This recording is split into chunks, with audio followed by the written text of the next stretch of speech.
Parti sur Deguembéré.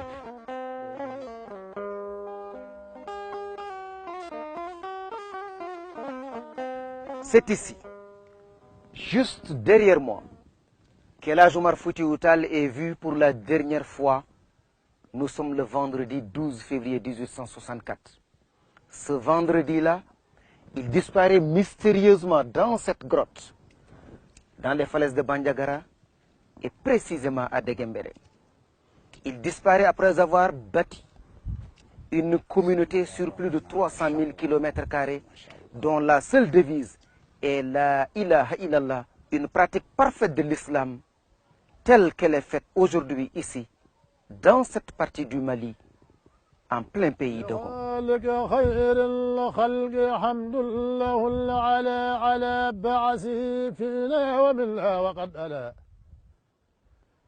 على العرش ما على أولى ساكن العلا أحق عباد الله بالمجد والعلا حبيب به يولي لا ويكلأ صلاة وتسليم عليه ولن ألا مربي الورى الخنسيز إذ كان الأسألا ألا إنه بدر إذا الأمر عسالا أتم الورى جاها وأبهر مسعلا. L'armée du Massina était en bas. Il observait l'armée du Massina en bas. Ses adeptes étaient en haut. Mais quand il est venu devant la grotte, il a laissé l'armée d'aller se défendre. Et quand il disparaît, il avait 11 personnes qui ont considéré à sa disparition, dont 3 de ses enfants, Maki, Mahi et Hadi. Et une femme qui montait avec de l'eau pour le village de Deguembéré qui était en haut, qui s'appelle Yendi. Sur ces images, les falaises de Bandiagara. Au milieu de la chaîne de montagnes qui ceinture Deguembéré, une colline s'illustre par sa couleur blanche et se différencie des autres rochers dominés par la couleur noire. Cet éclat, déjà visible à distance, se renforce au fur et à mesure que l'on s'approche des blocs de pierre.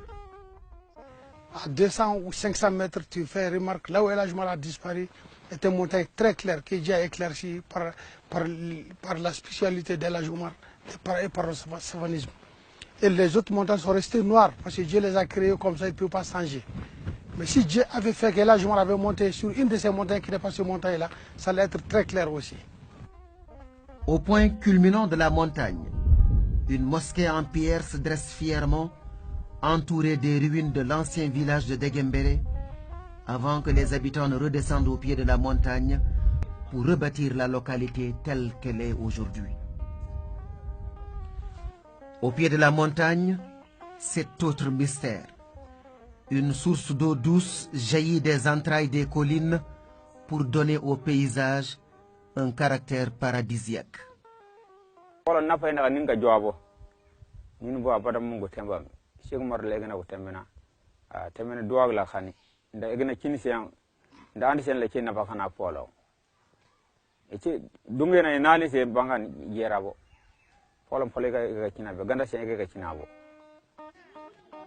Ici, El Hadj Omar Foutiyou Tall n'est pas vu comme un conquérant, mais comme un sauveur. D'ailleurs, au fil des années et devant le sérieux de l'histoire, les 3 principales familles qui ont partagé ces moments tragiques de l'histoire de l'Afrique et celle de l'islam au sud du Sahara se sont retrouvées pour perpétuer chacune et ensemble cet héritage qui leur est commun.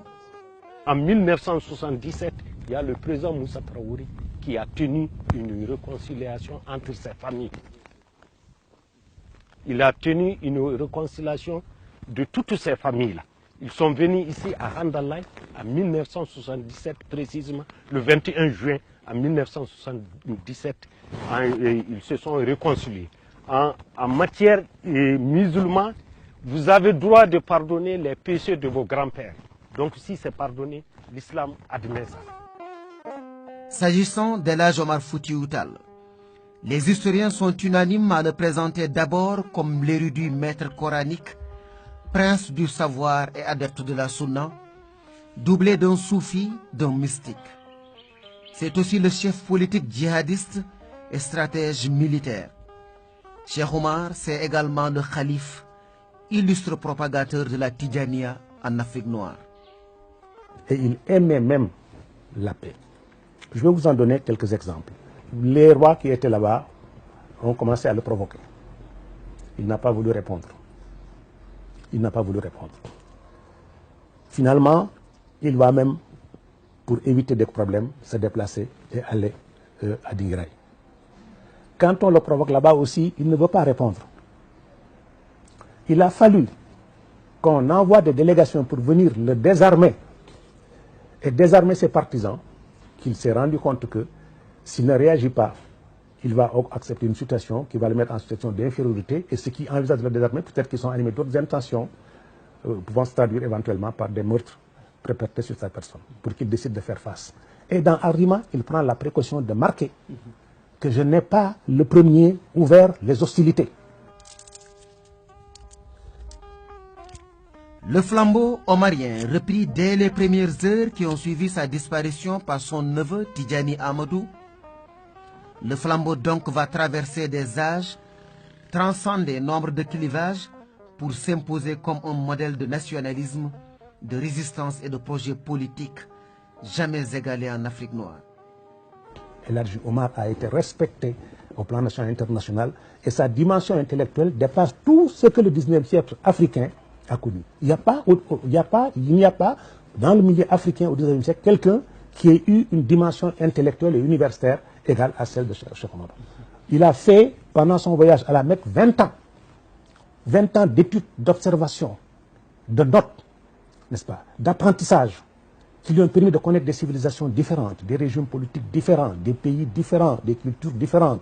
Il était polyglotte, il parlait plusieurs langues, hein? Il maîtrisait beaucoup de savoirs, il a pris femme dans différentes ethnies.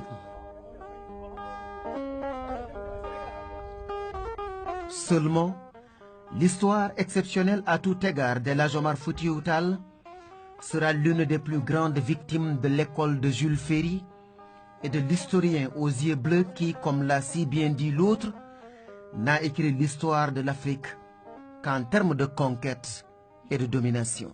Masha'Allah. إلهي أجد خير الابن